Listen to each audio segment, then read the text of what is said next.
Hello, everyone, and welcome to my STEM leadership presentation.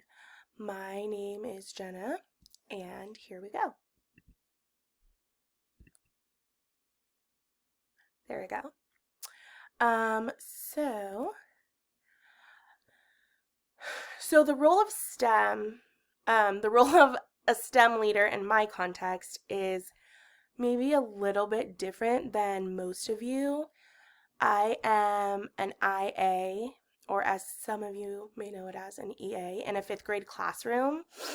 And because of this, I am not physically teaching the lessons. I am more of a support role in the classroom.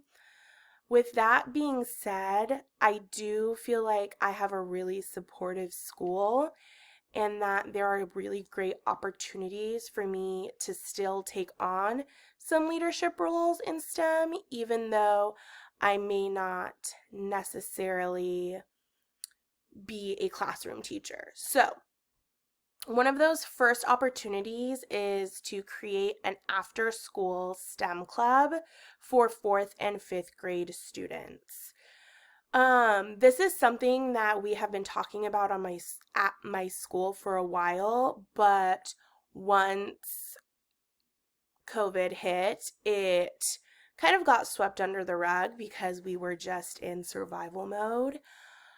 But now that we are currently back in person, all the students full time, we have started back up our committees for this after school STEM club.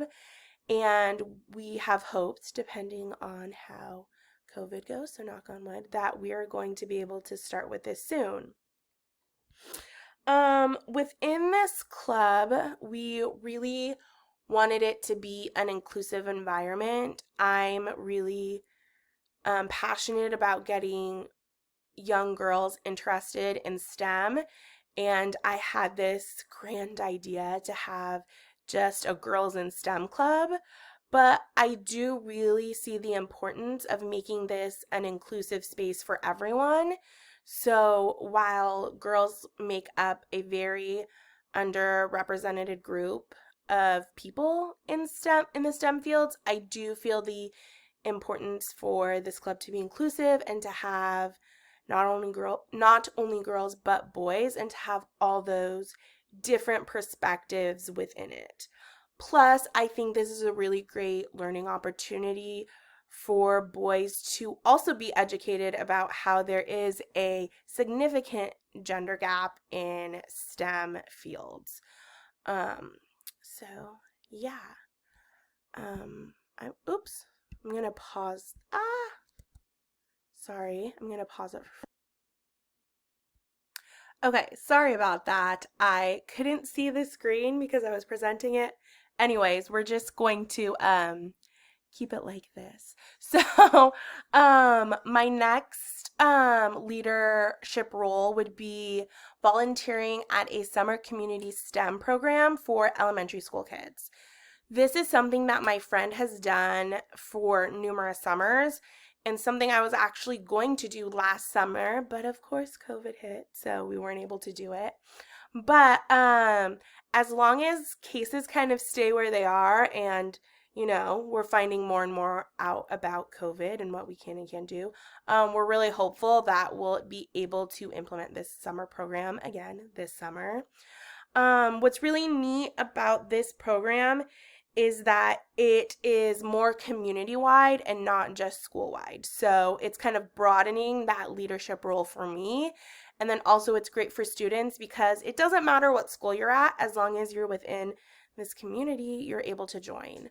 There is a fee for we provide lunches and then of course activities and different things like that. So there is a fee just to buy those, but there are scholarships for students available. And my friend told me they have never turned a student down who can't afford the fee. There's always a scholarship for them. So that's really encouraging. Besides these scholarships, there is transportation available to and from this summer camp. So if parents aren't able to take their students or pick them up, we provide a safe way to do that. And overall, this is just a safe way for students from all different backgrounds and different cultures and may even be in different parts of town to come together and work together and do different STEM and STEAM activities and experiment and collaborate. Within that, for these two different programs, I found, so this is a Lego robotics club, and I think this would be great to use for the after school STEM club and or the summer community program. It is a STEM club, a Lego robotics club, and there are different age ranges. You have pre-K 1 to 4, 4, 8. So there's different challenges that you can do, and you get kits sent to you, and it's just a really great way for students to collaborate and work together and work towards this common goal. Let me go back to this. I would also like to work with OSU to provide resources and guest speakers. And this first Lego League Robotics Club kind of goes in with that because OSU actually has their own robotics team. And if you look on the OSU website, which I forgot to link, there's a really cool video that describes the robotics team, and it describes how there are different types of robotic sections even within robotics, which is really cool. So I think it would be great to have guest speakers come and present to the students and see what they actually do and use these robotics for. Because while they do competitions, there's more in the bigger picture what those robotics are used for. Another resource I found is OMSI Outdoor School. This is a program we're currently doing at my school, and what's really great is that I think I can really build off the lessons that they're learning about at this OMSI Outdoor School and bring those lessons to the after school STEM club. So because of COVID, we're not able to go in person. So we are doing an online OMSI virtual camp. And what's nice is that our school did buy this for all the fifth grade students. So students do not have to pay for it.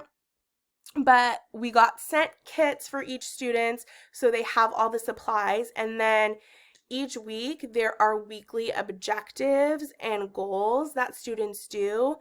For example, last week was outdoors and nature, and so I think it would be really easy to build off of that outdoor and nature from what they learned in outdoor school and take that to their after school STEM club.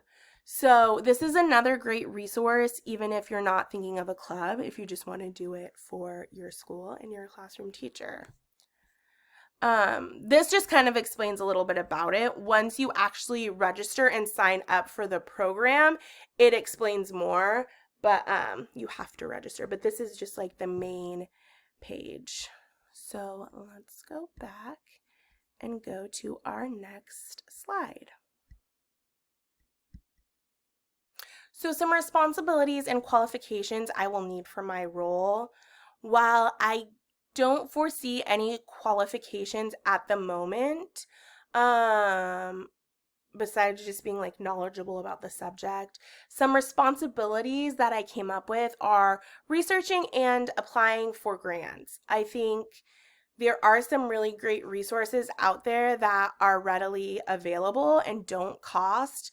But down the road, there are going to be things such as robotics kits or, engineering kits or things like that that will cost money that will be very useful and meaningful for these programs. So I think researching and applying for grants is a way to to provide an equitable learning environment for all students so that they don't have to worry about the cost or bringing money.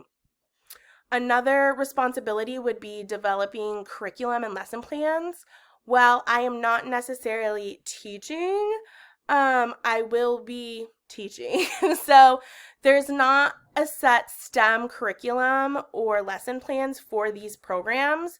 So it's really flexible in that sense. And going along with that, just having a general knowledge of the next generation science standards can be very useful and helpful because those will provide a great framework onto what students should be knowing. Like I said, this isn't a part of the daily school time, but it is an after school / summer program, so you can still make it educational and fun. And lastly, a responsibility is just encouraging student interest in STEM. That's a really big one, especially for our female students.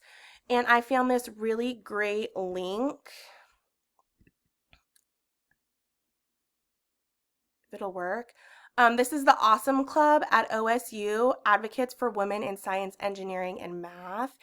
If you just read in their statement, the goal of the club is to introduce girls to STEM career fields in which women are traditionally underrepresented.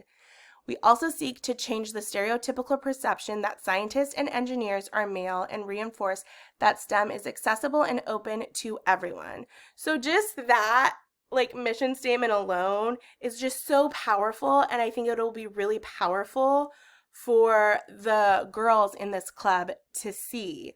So, talking to OSU and maybe having this awesome club come present to the summer program or the after school program can be a really meaningful lesson. So some challenges with creating an equitable STEM learning environment. A big one is the gender gap. And, while we've come a long way, there is still a significant amount more of males in the STEM fields than there are females. Because of this, it's really important to motivate female students to want to get an interest and to learn and to enjoy STEM. And, I think a big part of that is seeing other influences, other women scientists, other engineers, knowing that there are people like them out there. Another challenge is Another challenge is meaningful and relevant content for racial and ethnic minority populations, or REM. Besides not seeing a huge female representation, there's not a huge representation for our racial and ethnic minority populations. And on the next slide, I will show some really great literature that does represent those racial and ethnic minorities. But I think some of those challenges are just showing how accessible we can make these to our students who think that they might not be accessible or might not be something they can reach for. And then lastly, a problem of practice or a challenge for implementation in STEM education. A problem that I kind of came up with is that when 48% of the population of the school I work with is at girls, how can I get young girls, especially REM girls, interested in STEM? Some things I came up with is I read an article in that identity, interest, and confidence, perception of ability, and support systems are so important to get girls, especially REM girls, motivated. Identity means seeing themselves in what they are doing. So for example, some of these books, Hidden Figures is a really great book. The Girl Who Thought in Pictures with Temple Grandin, The Computer Decoder, about the first computer scientist, Black female scientist, Dorothy Vaughan. just showing your students all